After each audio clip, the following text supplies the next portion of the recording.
안녕하세요. 저는 지방에서 작은 커피 가게를 하는 40대 여자입니다. 살면서 요즘처럼 평온하고 행복했을 때가 있었나 싶을 정도로 좋은 날들을 보내고 있어요. 불과 몇 년 전만 해도 제 인생 자체가 사랑과 전쟁 축소판이란 생각이 들 만큼 막장과 다름이 없었는데 모든 순간을 잘 넘기고 나니 이런 순간도 다 오더라고요. 여유가 생긴 요즘 전 다른 분들의 사연을 들으며 무료한 시간을 보내곤 하는데요. 이토록 애정하는 채널에 제 사연을 소개한다고 생각하니 떨려오네요. 그래도 최선을 다해 사연을 적어보내니 다들 잘 들어주셨으면 감사하겠습니다. 그러면 시작해볼게요. 남편과 저는 24살 결혼을 했어요. 네, 다들 예상하시다시피 혼전 임신이었습니다. 그 당시 군대를 갓 전역한 남편과 직장 생활을 막 시작한 저는 친구의 소개로 만나 연애를 시작하게 되었고 혈기왕성한 시기답게 예상치 못한 임신으로 서둘러 결혼까지 하게 되었습니다. 물론 사랑하기도 했었죠. 아무리 아기가 생겼다고 한들 사랑하지도 않은 남자랑 결혼할 수는 없는 노릇이니까요. 하지만 사랑보다는 임신이 이른 결혼에 더 큰 이유가 되었다는 사실을 부인하지 않아요. 뱃속에 생긴 생명을 지켜야 한다는 생각이 강했고 남편 역시 저와 생각이 같았던 터라 결혼을 약속하게 되었죠. 처음 예비시댁에 찾아가 임신 사실을 알렸더니 감사하게도 이렇게 말해주더군요. 그래, 너희 뜻이 그렇게 확고하다면 우리 뜻이 뭐가 중요하겠니? 우리가 살아주는 인생도 아니고 우리가 그 아기의 부모가 되어줄 것도 아닌데 말이다. 지금 생각하는 것보다 부모가 된다는 건 더 힘든 일일 거다. 그럴 때일수록 남자가 더 잘하고 더 많이 배려해줘야 해. 알겠지, 아들? 그럼 내가 얼마나 잘하는데. 엄마는 그런 걱정은 하지도 마. 앞으로 이 엄마가 두고 볼 거야. 네 첫눈에 눈물 나게 하면 이 엄마가 가만 안 둘 거니까 그런 줄 알아. 아가, 우리 집에 와줘서 고맙다. 앞으로 모자란 내 아들 잘 부탁한다. 시댁에선 저희의 결혼을 응원해 주셨고 다행스럽게도 저희 부모님 역시 저희 뜻을 받아들여 주셨어요. 그렇게 결혼을 하게 된 저흰 어느새 20년 남짓한 시간이 흘러 20살의 아들을 둔 40대 중반 젊은 엄마 아빠가 되었습니다. 저희는 결혼을 하는 순간부터 시댁과 친정 모두 가까운 곳에 살고 있었어요. 시댁엔 아들이 10살이 되던 해에 당뇨병 합병증으로 인해 시부가 돌아가시고 친정엔 제가 결혼을 하고 얼마 되지 않아 엄마가 돌아가셔 아빠가 혼자 계신 상태였기 때문이었죠. 처음엔 그냥 얻다 보니 가깝게 얻은 것이었는데 살면서 상황이 그렇게 되다 보니 당연스럽게 가까운 곳에 살게 되었던 것이었어요. 시댁엔 시누이가 있긴 했지만 남편이 불안해했고 저는 외동이었던 터라 시댁 친정 모두 가깝게 있는 것은 저희 두 사람에겐 여러모로 옳은 결정이었죠. 워낙 어린 나이에 한 결혼이라 그런지 신혼 때는 정말 하루가 멀다 하고 싸웠던 기억이 있어요. 저는 저대로 임신을 한 상태라 인생 최고의 예민한 시기를 보내고 있었고 남편은 남편대로 가장이 될 준비가 되지 않은 상태에서 가장 노릇을 하느라 힘이 드는 시기였죠. 임신이라는 이유가 있기도 했지만 그만큼 남편을 많이 사랑했기에 한 결혼이었는데 초반부터 사소한 것들로 다툼이 잦아지니 너무 힘이 들더라고요. 혼자 마음을 다스리고 인내하기엔 저 역시 어렸기에 참 외롭기도 하고 힘들기도 했어요. 그럴 때마다 저를 위로해주고 보듬어줬던 건 다름 아닌 시모였어요. 아가, 요즘 많이 힘들지? 네? 아니에요. 제가 뭐가 힘들어요. 집에서 쉬고 있는데요. 임신한 애가 쉬어도 그게 쉬는 거니? 몸 한번 움직이는 것도 쉽지 않고 먹는 걸 하나 마음대로 마음 편히 먹을 수가 있냐? 스트레스 받는다고 술 한 잔을 먹을 수나 있나? 한창 놀기 좋아하는 나이에 집구석에 처박혀서 그러고 있지 않니? 말은 안 해도 너 힘든 거 다 안다. 어머님, 전 괜찮아요. 그렇지 않아도 감정선이 뒤죽박죽 하던 터라 시모의 말에 울컥하며 갑자기 눈물이 왈칵 쏟아져 내리더군요. 저의 눈에선 괜찮다는 말과는 달리 눈물이 계속해서 쏟아져 내렸고 그런 저를 어머님이 꽉 안아주시더라고요. 그래 그래, 내가 네 맘 다 안다. 나도 네 남편 어릴 때 낳아 키웠어. 엄마가 어리면 그만큼 좋은 점도 있지만 좋은 만큼 엄마가 희생해야 하는 부분도 크단다. 그래서 너희가 임신했다는 사실을 알려왔을 때 고민스럽기도 했어. 세인이가 너무 많은 희생을 해야 하는 현실을 알고 있었으니까.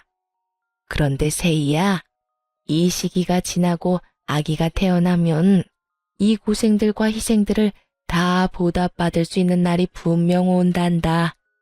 그날이 오기 전까진 내가 너에게 힘이 되어줄 테니 힘든 일이 있으면 언제든 내게 말하거라. 많이 힘들었던 신혼 초에 시모의 이런 말과 행동들이 저에게 얼마나 큰 위로가 되었는지 모릅니다. 시모는 늘 저의 편에 서서 저의 입장에서 생각해주며 저를 친딸처럼 아껴주셨고 시누이는 무관심으로 저에게 마음을 써주었어요. 언니, 내가 언니한테 관심이 없는 게 아니라 제가 괜히 언니 생각한답시고 나서는 게 언니한테는 스트레스일 수도 있을 것 같아서 가만히 있는 거예요. 그러니까 제가 너무 무관심하다고 섭섭해하시면 안 돼요. 저 언니 많이 좋아해요. 혹여나 제가 오해할까봐 이런 말까지 자주 해주곤 했었죠. 이렇듯 생각지도 않은 새로운 가족이 생긴 대신 세상 누구보다 제 가까운 제 편이라고 생각했던 남편이 변하기 시작하더군요. 처음엔 준비되지 않은 가장 노릇을 한다고 아기를 출산하고 난 후엔 일하고 돌아와 피곤하다는 핑계로 저와 아들을 멀리하더라고요. 그때 처음 저희 부부에게 고비가 왔던 것 같아요. 저는 그때 그 핏덩이 아들을 데리고 이혼까지 해야 하나 진지하게 고민을 하기도 했으니까요. 이런 저의 마음을 어떻게 아셨는지 시모가 저희 부부를 부르더니 그 자리에서 아주 호되게 남편에게 잡아댔었죠. 이놈아, 너 돈 버는 게 유세야? 그까짓 돈 얼마나 번다고 그딴 되지도 않은 유세질에 뻑하면 짜증이나 내고. 내가 뭘, 나 유세 부린 적도 없고 집사람한테 짜증낸 적도 없어. 어디서 거짓말이야? 너 내 앞에서도 네 마누라 홀대하면서 짜증낸 적이 한두 번인 줄 알아? 혹시 너 그런 자각도 못하고 짜증냈던 거야? 아니, 그게 아니라. 엄마, 내 말 좀 들어봐. 듣긴 뭘 들어? 안 봐도 비디오지. 너 이러려고 세이 임신시키고 결혼한다고 난리 부렸던 거야? 그 꽃다운 나이에 너 하나 믿고 애엄마가 된 세이를 이딴 식으로 대하려고? 내가 널 이딴 식으로 키웠어? 어디 꼴값지도 않게? 네가 뭔데 남의 집 귀한 딸을 무시하고 홀대하는 짓거리를 하는 거야? 너 그딴 식으로 굴 거면 당장 세희랑 이혼하고 우리 집에 발걸음도 하지 말거라. 나는 너 같은 자식 필요 없다. 세희 역시 너 같은 인간 쓰레기 남편은 없는 게 더 나을 거니 그딴 식으로 굴 거면 이혼해. 이혼이라는 말이 시모의 입에서 나올 것이라 전혀 상상하지도 못한 남편은 많이 당황한 듯 아무 말이나 하기 시작하더군요. 엄마, 아무리 그래도 이혼이라니. 우리 아들 아직 돌도 안 됐어. 내 아들 엄마 없는 애로 키우란 말이야. 그리고 나 세희 없으면 못 살아. 내가 세희 없이 어떻게 살아? 아들과 저를 앞세워 이혼만은 피해보고자 노력했지만 시모는 그런 남편을 보며 더욱 단호하게 나오더군요. 그런 녀석이 그딴 식으로 굴었어? 그리고 너 아주 큰 착각을 하는가 본데 내 손주를 왜 네가 키워? 당연히 세희가 키워야지. 네가 지금 아들을 키울 자격이 있다고 생각해? 엄마! 양심이 좀 있어라 이 녀석아. 네가 네 아들 똥기저귀를 한번 갈아줘 봤어? 분유 한번 타줘 보기를 했어? 하물며 아들 한번 시켜보기는 했어? 아무것도 안 하고 그저 눈으로 입으로 아들 타령만 한 녀석이 무슨 자격이 있다고 양육자 노릇을 하겠다는 거야? 엄마, 왜 이래 진짜? 여보, 가만히 있지 말고 엄마 좀 말려봐. 당신 나랑 이혼할 수 있어? 나 없이 살 수 있냐고. 갑작스런 상황 전개에 저 역시 황당해하고 있는데 그 찰나의 순간 시모가 저를 향해 재빠르게 윙크를 날리더군요. 그 순간 시모의 깊은 뜻이 이해가 되더라고요. 어머님, 이 사람도 많이 반성하고 있는 것 같은데 한 번만 용서해 주세요. 저 역시 이 사람이 밉지 않은 건 아니지만 아직 저 이 사람 사랑해요. 이 사람이 변하지 않는다면 어머님 말씀대로 이혼하는 게 맞겠지만 오늘 이 사람도 반성 많이 한 것 같고 이혼은 앞으로 이 사람 하는 거 보고 결정해도 늦지 않을 것 같아요. 그러니까 이혼 말씀은 거둬주세요, 어머님. 제가 이렇게 말하자 남편은 감격했다는 눈빛으로 제 손을 꽉 잡더군요. 그런 저희의 모습을 본 시모는 하는 수 없다는 투로 이렇게 말했어요. 세희 네 뜻이 그렇다면 어쩔 수 없지. 이 녀석아, 네 마누라한테 잘해. 나 같으면 당장 이혼했어. 너 같은 녀석 뭐가 좋다고 또 기회를 주라는 건지. 네 복 네가 차는 짓거리 하지 말고 있을 때 잘하란 말이야. 여보, 내가 미안해. 이런 상황이 되니까 내가 얼마나 잘못했었는지 알겠더라. 넌 정말 당신이 이혼하자고 하면 어떻게 해야 하나 무섭기까지 하더라니까. 내가 잘할 테니까 지켜봐줘. 정말이야. 남편은 시모의 계획대로 깊은 반성을 한 듯 했고 결혼하고 처음 맞이한 고비를 잘 넘길 수 있었습니다. 그 후 남편의 언행은 정말 거짓말처럼 변해가더군요. 우선 집으로 돌아오면 저에게 애정 표현을 아끼지 않았고 아들을 대하는 말투와 태도, 심지어 눈빛까지 다정하게 변하더라고요. 여보, 나 왔어. 오늘도 많이 힘들었지? 힘들기는 괜찮아. 당신은? 당신은 괜찮았어? 나야 당신에 비하면 누워서 떡 먹기지. 나는 말이라도 통하는 사람들하고 일하잖아. 당신은 하루 종일 말도 못하는 애랑 집에서 에휴, 많이 답답하지? 내가 얼른 씻고 와서 밥 차려줄게. 조금만 기다려. 으이구, 이미 다 차려놨으니까 얼른 씻고 오세요. 에이, 내가 차려준다고 기다리라니까. 내일은 아무것도 하지 말고 기다려. 이렇듯 남편은 전혀 다른 사람이 되었어요. 그런 남편을 보며 저 역시 노력을 했고 때론 아들 둘 키운다는 마음으로 작은 일에도 남편을 지켜 세워주며 두 남자를 잘 보살폈죠. 물론 그렇게 서로가 노력한다고 한들 하루아침에 부부싸움이 없어지진 않았지만 이혼을 논할 정도의 심각한 부부싸움은 한 적이 없었습니다. 그렇게 세월은 흘러 아들이 20살이 되어 대학을 보내고 이제야 한숨 돌리고 제 인생을 사나 싶었더니 갑작스럽게 시모가 뇌출혈로 쓰러지게 되었어요. 천만다행으로 목숨엔 지장이 없었지만 하반신 마비가 오고야 말았죠. 시모 혼자서는 도저히 생활이 불가능한 상태였고 하나 있던 시누이 역시 결혼을 하며 지방에서 생활하고 있던 터라 시모의 간병은 제가 맡아야만 하는 상황이었어요. 그런 상황이 불만이었냐고요? 천만에요. 시모는 저에게 있어 정말 친정엄마와 같은 존재였고 그랬기에 전 당연하다는 마음으로 저희 집으로 시모를 모시고 왔습니다. 조금의 고민도 하지 않고 시모를 모시고 오는 저를 보며 남편 역시 처음엔 고마워했죠. 여보, 정말 고마워. 난 당신이 이렇게 고민도 없이 우리 엄마 모신다고 할 줄은 몰랐어. 고맙기는 별소리를 다 한다. 어머님, 당신 엄마이기도 하지만 내 엄마이기도 해. 우리 엄마가 편찮으신데 당연히 우리가 모셔야지 누가 모셔? 그러니까 당신도 싱거운 소리 하지 말고 어머님께 잘해. 부모님이 한평생 우리 곁에 있어줄 것 같지? 그렇지도 않더라. 당신도 잘 알 거 아니야. 우리 후회하지 않게 잘하자. 알겠지? 남편은 한동안 저에게 틈만 나면 고맙다고 말하며 저에게 잘하려고 노력하더군요. 하지만 그것도 잠시 남편의 본 모습이 드러나는 건 시간 문제였죠. 여보, 집골이 이게 뭐야? 청소는 하는 거야? 당연하지. 나 몰라? 다른 건 몰라도 청소는 아침 저녁으로 하는 거? 왜? 어디 더러워? 콕 집어서 어디가 더럽다는 게 아니라 전체적으로 먼지가 너무 많잖아. 집에만 오면 숨 쉬는 게 답답한 게 목도 칼칼하고. 하여튼 요즘 집에만 왔다 하면 이상하게 아픈 것 같다고. 아프기는 무슨? 그런 사람이 인생 최대 몸무게를 찢고 있냐?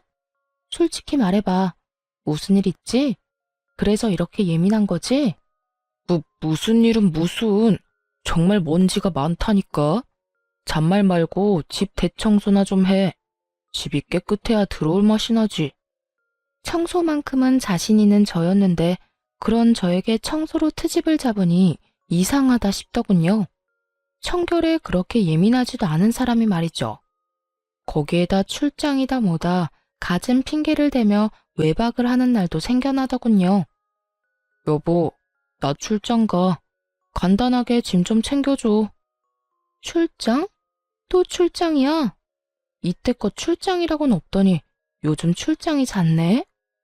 그만큼 당신 남편이 회사에서 인정받고 있다는 뜻이잖아. 중요한 출장을 아무나 보낼 수가 있어? 다 내 능력이 출중하니까 날 믿고 다녀오라는 거야. 그러니까 당신도 잔말 말고 짐이나 제대로 싸줘. 알겠다, 알겠어. 며칠이나 걸려? 2박 3일. 이번엔 가서 그 지역 거래처는 다 돌고 오라고 해서 이틀은 걸릴 것 같아. 알겠어. 말은 알겠다고 했지만 그 말을 다 믿진 않았던 것 같아요. 갑자기 변해버린 남편과 그와 동시에 잦아지는 출장. 아무리 눈치가 없는 사람이라도 무언가 석연치 않은 일이 벌어지고 있다는 걸 알아채지 않겠어요? 저 역시 무언가 석연치 않다 싶긴 했지만 시모를 신경 쓰느라 애써 모른 척하며 남편을 믿으려 노력했던 것 같아요. 지금 생각하면 참 바보 같지만 그땐 그게 최선이라고 생각했어요. 그러면서도 설마 내 남편이 다른 건 몰라도 바람은 피울 리가 없다고 그저 머리도 복잡하고 집에 와봤자 제대로 쉬지도 못하니 며칠 바람이라도 쐬러 가는 모양이다 하고 생각하기도 했었고요. 이런 남편의 변화를 시모가 눈치채지 못할 리 없었고 어느 날은 시모가 남편을 불러 앉혀놓고 한 소리할 심상으로 남편을 불렀어요. 아범, 여기 와서 좀 앉아보거라. 왜요? 나 오늘 회사 일 처리하느라 피곤해. 나중에 이야기해. 나중은 무슨? 지금 당장 해야 할 이야기니 얼른 와서 앉아보래도. 이 어미가 널 붙잡고 몇 시간씩 이야기할 것도 아니고 고작 몇 분 이 어미랑 이야기 나누는 것도 힘든 게야? 아, 진짜. 엄마까지 왜 이래? 나 피곤하니까 나중에 이야기하자는 부탁이 들어주기 힘들어. 내가 이래서 집에 들어오기 싫은 거야. 집이라도 들어오면 마음이 편하기를 하나, 누구 하나 내 마음 이해해주는 사람이 있길 하나. 에이, 정말. 남편은 갖은 성질을 부리더니 그대로 시모의 말을 무시한 채 집을 나가버리더군요. 그런 남편의 태도에 시모는 큰 실망을 느낀 듯했고 저 역시 그런 남편에게 그 어떤 기대조차 가지지 않게 되었습니다. 부모에게 저딴 식으로 하는 인간에게 기대를 가져봤자 시간 낭비겠다 싶었으니까요.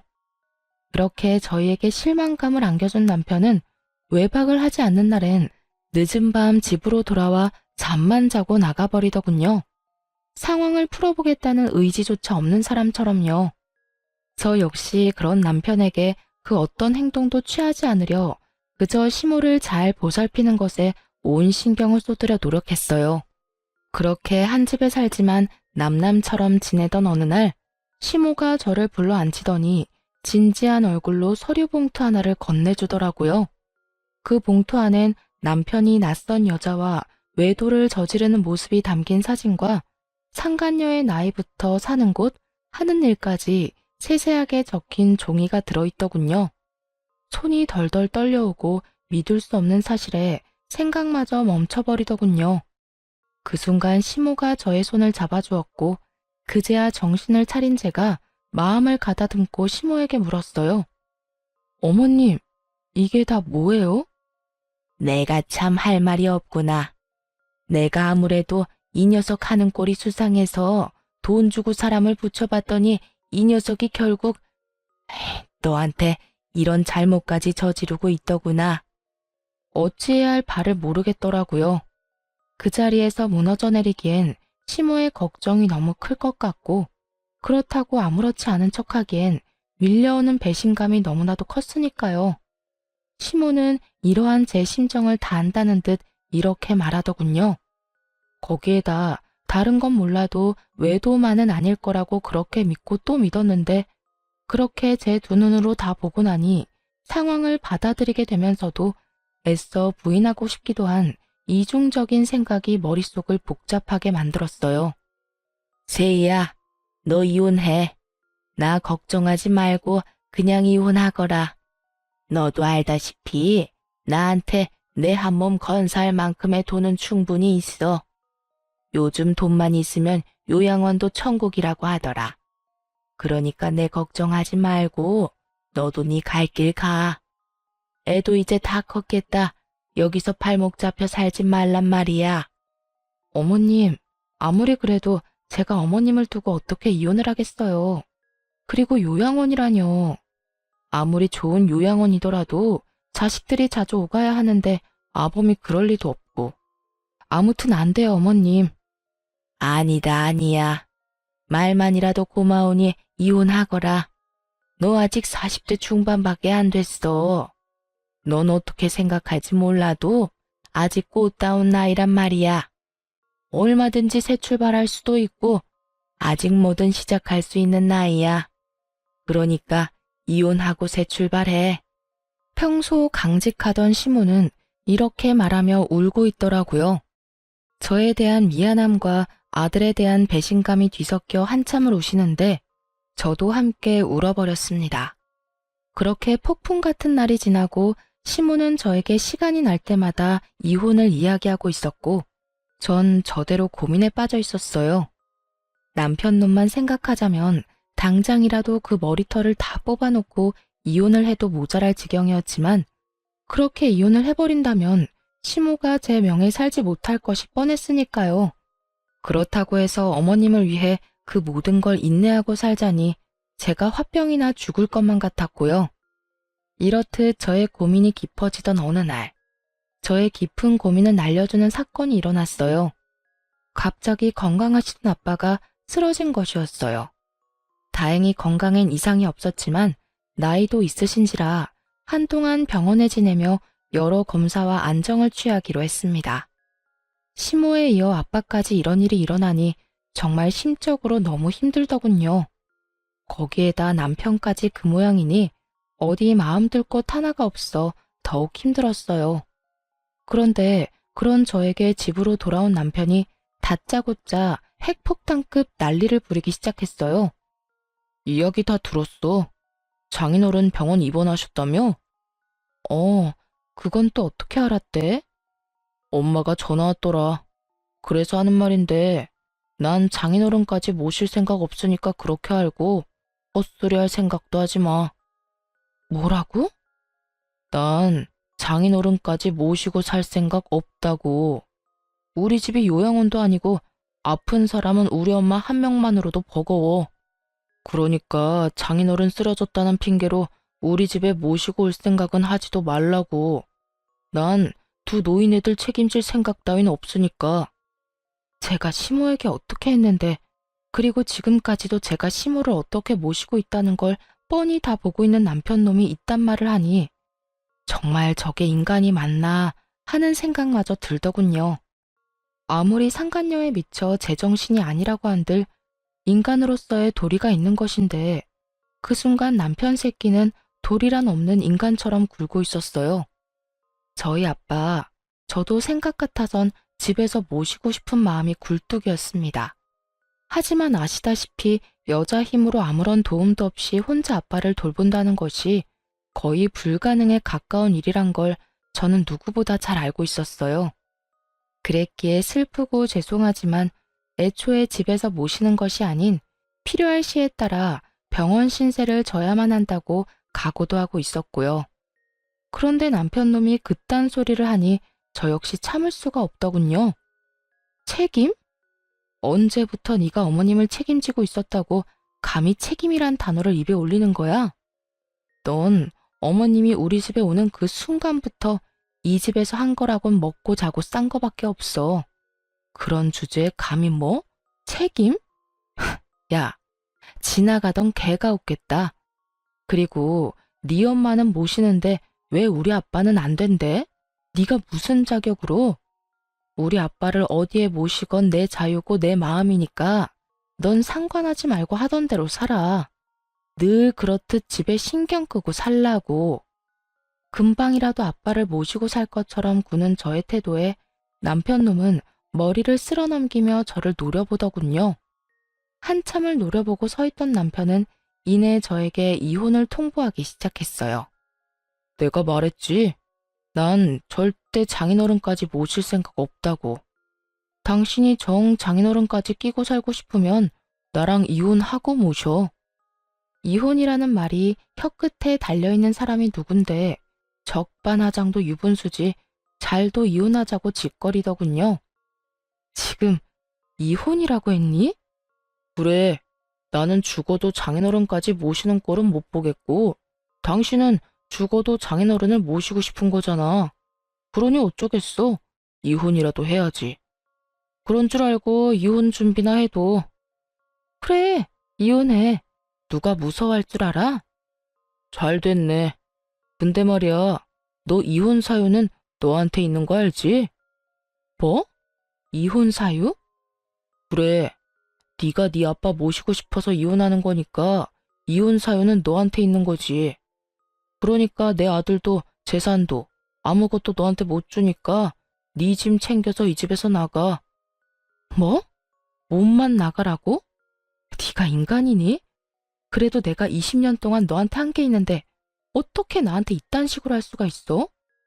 20년 동안 살았으니까 위자료 청구는 안 하고 몸만 내보내주는 거야.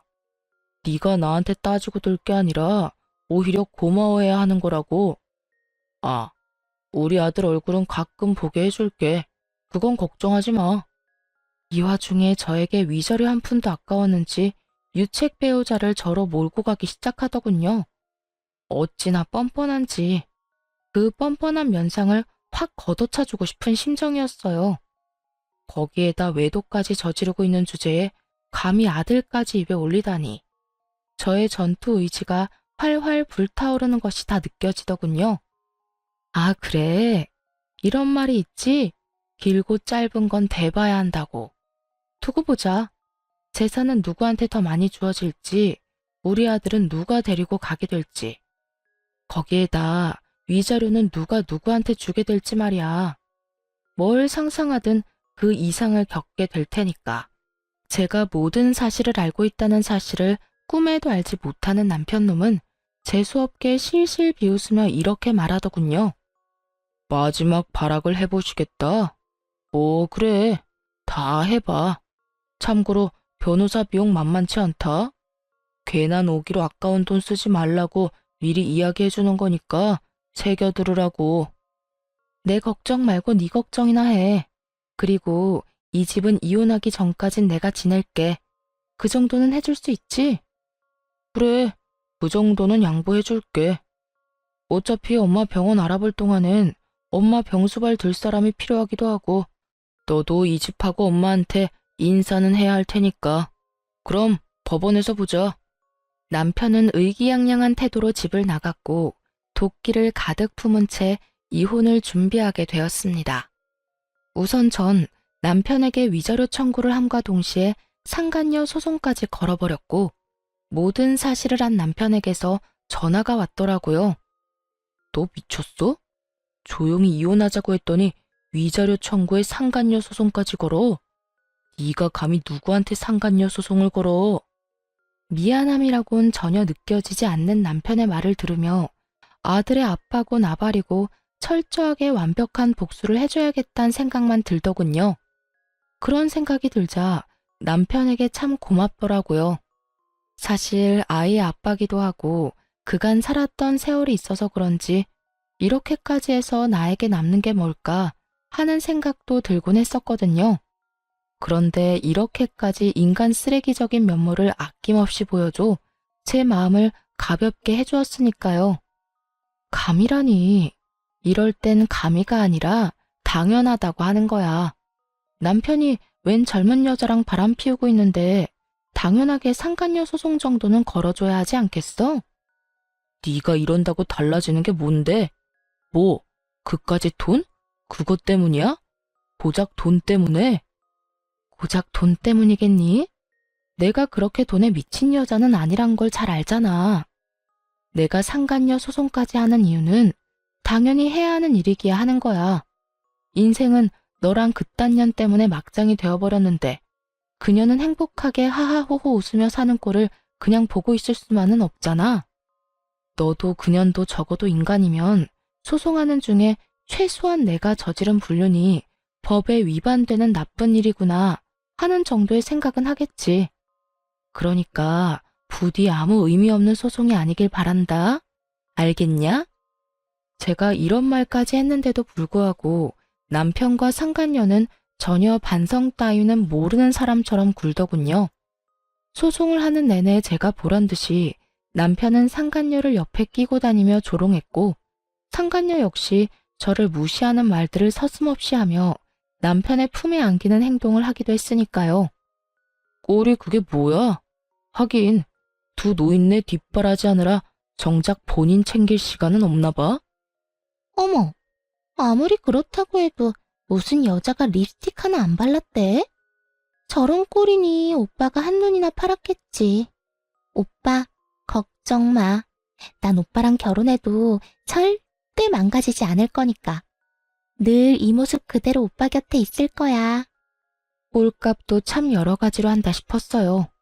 그런 두 사람의 모습을 보는데 화가 나기는커녕 약조차 오르지 않더군요. 그저 이런 생각만 가득했어요. 그래, 많이 웃어도. 웃을 수 있을 때 많이 웃어도. 언제까지 웃을지 모르겠지만 말이야. 오빠, 저 여자 뭐래? 자기가 뭔데 웃으라 말아야. 혹시 이혼한다는 충격이 너무 커서 미쳐버린 거 아니야? 그런가? 그러고 보니 눈빛도 살짝 이상한 것 같기도 하고. 안 되겠다. 얼른 가자. 괜히 불똥칠라. 두 사람이 그러거나 말거나 정말 저는 아무렇지 않았어요. 저의 계획은 이제 시작이었으니까요. 일단 소송은 저에게 유리하게 끝이 났어요. 재산 분배는 물론 양육권까지 당연히 저에게 유리하게 끝이 났고 이러한 결과를 전 남편은 받아들이지 못하는 듯 했지만 항소는 하지 않더라고요. 당연히 항소할 줄 알았더니 쉽게 포기하네. 그까지 푼 돈 너 가져. 다 줄 테니까. 난 어차피 엄마 죽으면 받을 재산 많으니까 그까지 돈 없어도 되지만 돈 아니잖아. 너도 알지? 우리 엄마 깔고 앉은 돈 많은 거. 말이야 바른 말이라고. 너도 그 돈 노리고 이때껏 걷지도 못하는 노인네 똥수발까지 들어가며 그 수고를 한 거 아니냐. 그런데 어쩌냐? 그 노고가 헛된 고생이 되어버렸네? 그래도 뭐 한 푼도 못 받은 건 아니니까 너무 억울해 말라고. 이제 이혼도 했으니까 앞으로 두 번 다신 보지 말자. 역시는 역시라고. 전 남편은 역시 저와 시모가 예상했듯 당연하다는 듯 시모의 재산을 자신의 재산처럼 여기고 있더군요. 그 꼴을 보고 있는데 어찌나 한심하고도 웃기는지. 그만 참지 못하고 웃음이 터져나와 버렸지 뭐예요. 그도 그럴 것이 시모는 이미 재산 정리를 끝낸 상태였기 때문이었어요. 미안.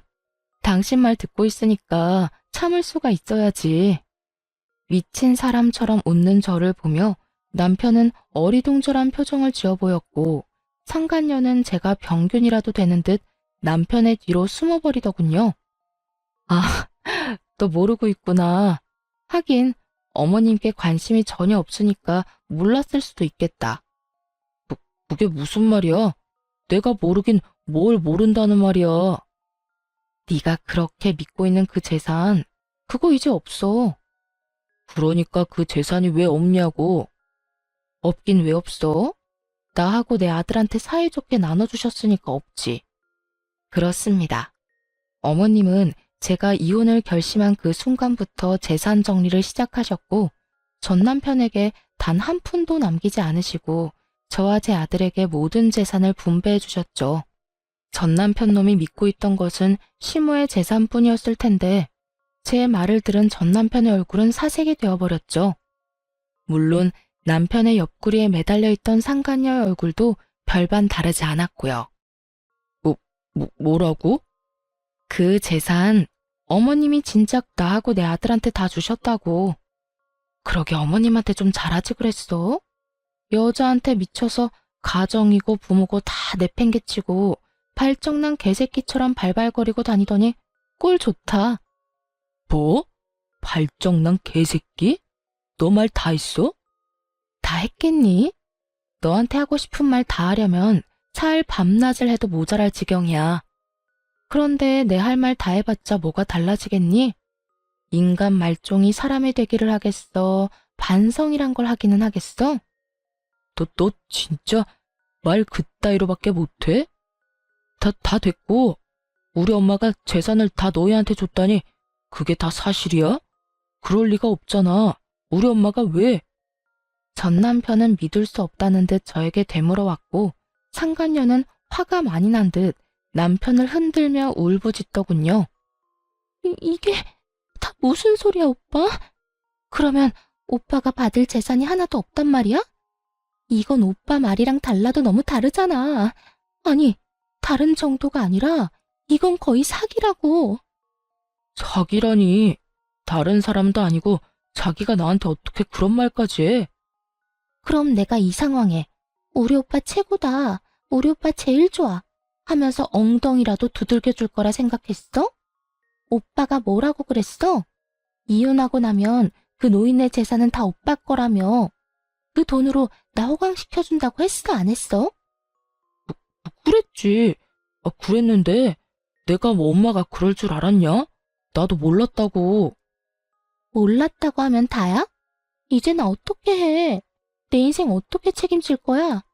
애 나이가 몇 살인데 상간녀 딱지 붙이고 어떻게 살라고. 이러려고 내가 오빠 만난 줄 알아? 저기 진정하고 내 말 좀 들어봐. 사랑이라고 그렇게 자부하더니 그 대단한 사랑도 돈 앞에선 별 수 없더군요. 제가 있다는 것도 있고 저리 속내를 다 내비치는 꼴을 보니 말이에요. 저기 싸움은 집에 가서 하도록 하고 이제 다 알았으니까 혹여나 어머님 찾아가서 재산 내놓으라 하면서 행패 부릴 생각은 하지도 마. 하긴 찾을 수나 있을지 그것도 의문이다마는. 그건 또 무슨 소리야? 우리 엄마 어디 갔어? 네 엄마를 왜 나한테 찾니? 도대체 네 엄마한테 관심이 있는 거야, 없는 거야? 그거야. 당신이 이때까지 모시고 있었으니까 그렇지. 참 못났다, 못났어. 얼마나 못났으면 자기 낳아주고 키워준 엄마를 이혼한 마누라한테서 찾냐? 하긴 누굴 욕하겠어? 그런 인간인 줄도 모르고 20년을 살 부대끼며 산 나도 미친년이지. 하여튼 재산 한 푼 없는 어머님께 이제 볼 일도 없을 테니 어머님 찾을 생각은 하지도 말고 나하고도 이젠 이혼도 했으니까 네가 했던 말처럼 앞으로 2번 다신 보지 말자. 그렇게 전 새로운 보금자리로 돌아와 버렸습니다. 그 후 전 남편의 소식이 조금씩 들려오더군요. 그것도 빚쟁이가 되었다는 소문이요. 위자료를 주고 난 뒤에도 남은 재산이 좀 있었을 텐데 어쩌다 빚쟁이까지 되었나 싶었더니 설마 했던 일이 현실이 되었더군요. 나이가 20살이 어린, 그러니까 제 아들과도 나이 차이가 얼마 나지 않는 상간녀가 그 나이 많은 유부남이 뭐가 좋다고 붙어 있었겠어요. 다들 임무와 외칠 수 있듯이 역시나 돈이었죠. 시모의 재산을 정리하며 자세히 알게 된 사실인데 시모의 재산이 생각보다 꽤 많더라고요. 그 재력을 누구보다 잘 알고 있던 전 남편은 모르긴 몰라도 시모의 재력을 앞세워 자랑하듯 말했을 테고 그 돈에 홀딱 넘어간 상간녀였기에 그 이유가 사라진 지금 전 남편의 옆을 지킬 이유가 없었겠죠. 그런 상간녀는 전 남편의 남은 재산만 아니라 전 남편의 명의로 대출까지 받을 대로 받게 해 제대로 한탕 해먹고 도망갔다는 이야기를 들을 수 있었죠.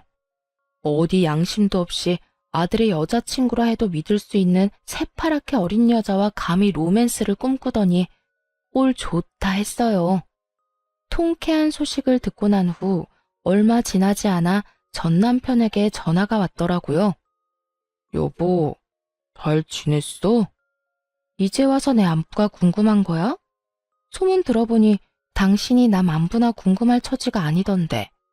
이럴 시간에 네 노후나 걱정해. 다 들었구나.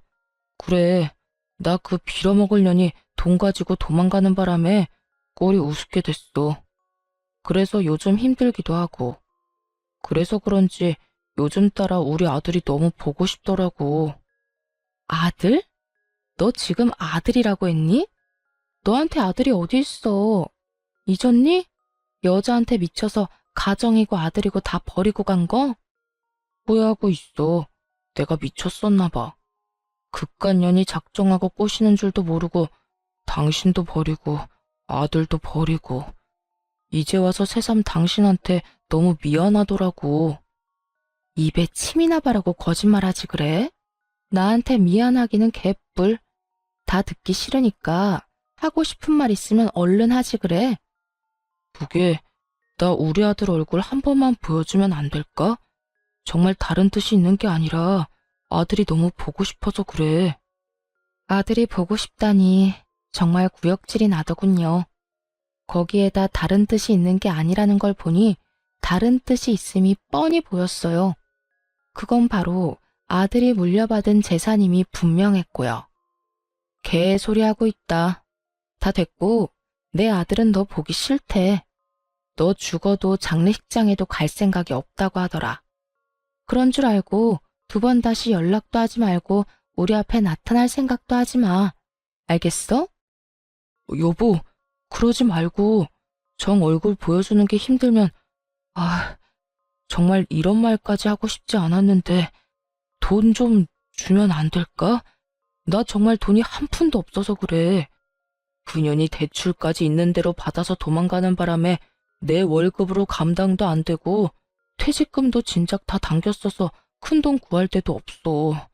나 지금 오갈 데도 없어서 찜질방에서 지내. 한 푼도 없긴 찜질방 갈 돈은 있나 보네. 그렇게 야박하게 굴지 마. 그래도 우리가 함께한 세월이 20년이 넘는데 그까지 푼돈 좀 주는 게 힘들어? 당신이 돈이 없는 것도 아니잖아. 재산도 한몫 잘 뜯어갖고 엄마한테 받은 재산도 꽤 될 거 아니야. 20년 세월이 있는데 넌 젊은 여자랑 바람나서 다 버리고 갔어? 자기가 버릴 땐 언제고 이제 와서 20년? 대가 진짜 기가 막힌다. 어쨌든 돈이 차고 넘쳐서 뗄감으로 쓰는 한이 있어도 너 줄 돈은 없으니까 전화 끊어. 그렇게 저는 전화를 끊어버렸고 그 후론 연락이 닿는 일은 없었어요. 저뿐 아니라 아들까지 번호를 바꿔버린 것은 물론이고 집도 다른 지역으로 이사를 해버렸거든요. 그 후론 전 잘 지내고 있습니다. 물론 시모도 함께요. 이혼하고 난 후 시모는 저를 밀어내기 바쁘셨어요. 난 됐으니까 니들끼리 잘 살거라. 너희한테 내 재산 다 준 것도 아니고 나 죽을 때까지 쓸 만큼은 남겨놨어. 이 돈으로 요양원에 들어가든 실버타운을 들어가든 하면 되니 나는 신경 쓸 필요 없어. 어머님, 말이 되는 소리를 하세요. 제가 어머님 두고 어딜 가든 잘 살 거라 생각하세요? 어머님 손주는 또 어떻고요? 어머님 모시고 안 가면 자기도 안 간다고 난리도 그런 난리가 또 없다고요. 그러니까 그만 고집 부리고 따라 나서요. 얘가 왜 이렇게 사람을 못 살게 굴어? 나는 가기 싫다니까. 정말이야. 너한테 짐이 되기 싫어서 그러는 게 아니라 내가 정말 너랑 살기가 싫어서 그래. 그런 식으로 말씀하시면 알겠습니다. 사시는 동안 평안하세요. 하고 제가 순순히 돌아설 줄 아셨어요? 어머님, 제 고집 아시죠? 어머님이 좋든 싫든 앞으로 저랑 사셔야 하니까 그런 줄 아세요. 적어도 어머님이 주신 재산 다 쓸 때까진 제 옆에 사셔야 하니까 그런 줄 아시고요. 아니, 그래도 얘가 너 나까지 끼고 살면 새 출발 절대 못해. 너 아직 나이도 40대밖에 안 됐고 아들도 다 키웠겠다. 새 출발해야지. 좋은 사람 안 만날 거야? 이대로 혼자 늙어 죽을 거냐고. 새 출발하는데 꼭 남자가 있어야 해요? 꼭 결혼해야 하냐고요. 저는요, 어머님, 이제 남자라면 아주 지긋지긋해요. 이제 겨우 아들 다 키워놓고 즐기면서 살 날만 남았는데 또 새로운 남자랑 살면서 그 뒷바라지를 또 하라니. 절대 싫습니다. 그러니까 어머님이 저 책임지고 같이 살아주세요. 그날 신모께서 참 많이 울더군요. 저 역시 그런 신모를 안고 많이 울었고요. 결국 시모는 못 이기시는 척 저를 따라 나서 주었고 지금은 저와 함께 행복하게 살고 계십니다. 물론 저희 아빠도 함께요. 아빠는 다행스럽게 건강을 회복하셨고 시모는 여전히 거동은 불편하시지만 양호한 상태로 잘 지내고 있어요. 이사한 집이 아주 넓은 주택이라 사돈지간끼리 모여 사는데 큰 불편함 없이 잘 지내고 있어요. 아들은 어느새 군대를 전역하고 곧 첫 출근을 앞두고 있네요. 언제 이렇게나 컸는지 참 뿌듯하면서도 아쉬운 마음도 들더군요.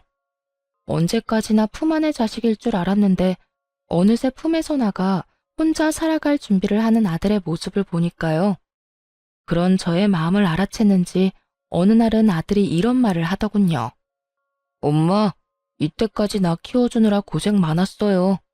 앞으로는 내가 엄마랑 할머니, 할아버지까지 잘 챙기고 효도할게요. 그러니까 엄마는 이제 엄마가 하고 싶은 거 하면서 여유롭게 행복하게 살아요. 아들, 이미 엄마는 하고 싶은 거 다 하면서 살고 있어. 그러니까 엄마 걱정, 집안 걱정하지 말고 너 하고 싶은 거 망설이지 말고 다 하면서 살아. 나도 그래요. 나 하고 싶은 거 다 해서 좋은 회사에 취직도 했고 무탈하게 군대도 전역했고요. 다 엄마가 나 잘 키워줘서 이렇게 잘 클 수 있었지 뭐. 하여튼 혹시나 엄마가 힘들면 나한테 기대줬으면 좋겠어요. 이젠 나도 컸으니까 나한테 의지도 하고 고민도 털어놓으면서 그렇게 살아갔으면 좋겠어요. 그래, 고맙다. 우리 아들이 최고네. 그런 당연한 소리를. 하여튼 사랑해요, 엄마. 눈물이 왈칵 쏟아져 나오는 걸 얼마나 참았나 몰라요. 소중한 제 아들. 때론 자식처럼, 때론 남편처럼 저의 곁을 든든하게 지켜주며 요즘에도 뜬금없이 사랑한다는 말을 아끼지 않고 자주 해주는 사랑스러운 아들입니다. 그리고 전 사연 처음에 말씀드렸다시피 시골에서 작은 카페를 운영하며 지내고 있어요. 집 바로 옆 낡은 주택을 사 리모델링을 하고 카페를 열게 되었거든요. 정원도 있어 낮엔 아빠와 시모가 시간을 보내기도 좋고 저 역시 제 시야가 닿는 곳에 두 분이 계시니 심적으로 안심이 되기도 하고요. 여러모로 좋은 결정이었던 것 같죠? 이로써 저의 사연도 끝났네요. 어떠셨나요? 많이 답답하셨을까요? 아님 앞으로의 저의 인생을 응원해 주시는 분들이 더 많으실까요? 어찌되었든 저는 앞으로 두 분과 함께 행복하게 잘 살아가 보려고요. 저의 긴 사연 들어주신 모든 분 감사합니다. 좋은 하루 되세요.